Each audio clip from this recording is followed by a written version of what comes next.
আপনারা চাইলে এখানে লবণ। নমস্কার বন্ধুরা, ঝর্ণা কিচেন সবাইকে স্বাগত। আশা করি সবাই ভালো আছেন। আজকে আরেকটা রেসিপি নিয়ে আসছি। আজকে তৈরি করব আলুর ঝুরি ভাজা। আমরা বড় সাইজের আলু নিয়েছি। আমরা একটা গ্রেটার দিয়ে ঠিক বড় যেভাবে লম্বা হয় ঠিক এভাবে গ্রেটার করে নিব। আর এভাবে কাটা যাবে না, কারণ এভাবে কাটলে আলুটা ঝুরি ঝুরি হয়ে যাবে, ভালো লাগবে না খেতে এবং দেখতেও ভালো লাগবে না। এবার জন্য লম্বা করে এভাবে করে নিতে হবে। প্লিজ বন্ধুরা, এখনও যারা সাবস্ক্রাইব করেন তারা একটি সাবস্ক্রাইব করে দেবেন এবং একটি লাইক করে দেবেন। আপনারা আমার পাশে থাকবেন। নতুন নতুন রেসিপি নিয়ে আপনাদের সামনে হাজির হব। দেখুন বন্ধুরা, কি সুন্দর বড় বড় সাইজের হচ্ছে। ঠিক আমরা এভাবে করে নিব।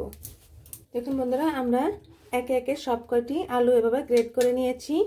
এখানে 500 গ্রামের মতো আলু আছে। আমরা এভাবে কেটে নিয়েছি। এখন ভালোভাবে ধুয়ে নিতে হবে। যতক্ষণ পর্যন্ত পরিষ্কার জল বের না হবে ততক্ষণ আমাদের আলুগুলো ভালোভাবে ধুয়ে নিতে হবে। দেখুন বন্ধুরা, আমরা আলুগুলো ভালোভাবে ধুয়ে নিয়েছি। এখন ফ্রিজে ঠান্ডা জল দিয়ে আমরা আলুটাকে ভিজিয়ে রাখবো 10 থেকে 15 মিনিটের মতো। আপনারা অবশ্যই ঠান্ডা জল দিয়ে এভাবে ভিজিয়ে রাখতে হবে যাতে আলুগুলো ডুবে যায়। অবশ্যই ঠান্ডা জল দিয়ে ভিজিয়ে রাখতে হবে।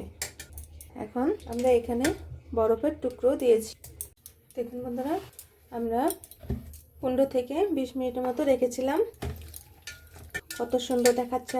এখন ভালোভাবে হাতের সাহায্যে চিপ দিয়ে এভাবে একটি ছাঁকনির সাহায্যে এভাবে রেখে দিব। এভাবে আমরা সবকটি এভাবে হাতের সাহায্যে যতটুকু সম্ভব জোরে জোরে চিপ দিয়ে জলটা ফেলার চেষ্টা করব। এভাবে আমরা সবকটি করে নেব। এখন বন্ধুরা, আলুগুলো এখন ভালোভাবে জল ঝরিয়ে নিতে হবে, যাতে টিস্যু অথবা হাতের কাছে যদি টিস্যু না থাকে তাহলে সুতি একটা নরম কাপড় দিয়ে এভাবে জলটা চাপ দিয়ে শুকিয়ে নিতে হবে। একদম জল না থাকে এভাবে শুকিয়ে নিতে হবে। দেখুন, আমরা সব কিছু টিস্যু দিয়ে আমরা এভাবে জলগুলো ঝরিয়ে নিয়েছি। এখন আর কোনো জল নেই। আর আমরা এখানে নিয়েছি চীনাবাদামগুলো তেলে ভেজে নিব। আপনারা যদি এভাবে আলু ঝুরি ভেজে রাখেন তাহলে ভালো একটা বক্সে রেখে 1 বছর পর্যন্ত রেখে দিতে পারেন। কারণ ছেলেমেয়েরা আলু খুবই পছন্দ করে এবং যখন তখন মেহমান আসলেও আপনি এভাবে দিয়ে দিতে পারেন। আমাদের বাদামগুলো হয়ে গিয়েছে, এখন আমরা নামিয়ে নেব। তেলটা কিন্তু প্রচণ্ড গরম হয়ে গিয়েছে। এখন আমরা দিয়ে দেব। অল্প অল্প করে ভেজে নিতে হবে। আর চুলার আঁচটা হাই রেখে ভেজে নিতে হবে।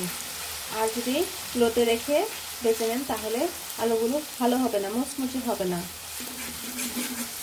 যখন আলুগুলো এভাবে এটা কমে যাবে তখন বুঝতে হবে আলুগুলো ভাজা হয়ে গেছে। এখন আমাদের আলুগুলো ভাজা হয়নি। এখন বন্ধুরা, কি সুন্দর ব্রাউন কালার চলে আসছে। এখন আমরা উঠিয়ে নিব। আবার আমরা দিয়ে দিব। আলুগুলো কিন্তু বেশি করে দেওয়া যাবে না, একবারে অল্প অল্প করে দিয়ে ভেজে নিতে হবে। আর বেশি করে দিলে আলুগুলো ভেঙে যাবে।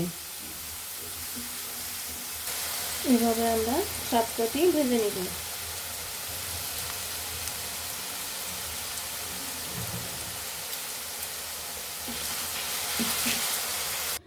দেখুন বন্ধুরা, আমাদের আলুর ঝুরি হয়ে গিয়েছে। কতটা মুচমুচে হয়েছে দেখুন। আমরা কিন্তু এখানে লবণ দেইনি, আপনারা খেয়াল করেছেন। এখন আমরা ভেজে রাখা বাদামগুলো এর মাঝে দিয়ে দিব, বিট লবণ এবং 1 চা চামচ পরিমাণের মতো চাট মশলা আমরা এখানে দিয়ে দিব। চানাচুরকেও হার মানিয়ে দেবে, এতটাই টেস্ট হয়। এখন ভালোভাবে মিশিয়ে নিতে হবে। আপনারা চাইলে এখানে লবণ ছাড়া ভেজে এভাবে 6 থেকে 1 বছর পর্যন্ত রেখে দিতে পারেন। কত সুন্দর দেখাচ্ছে।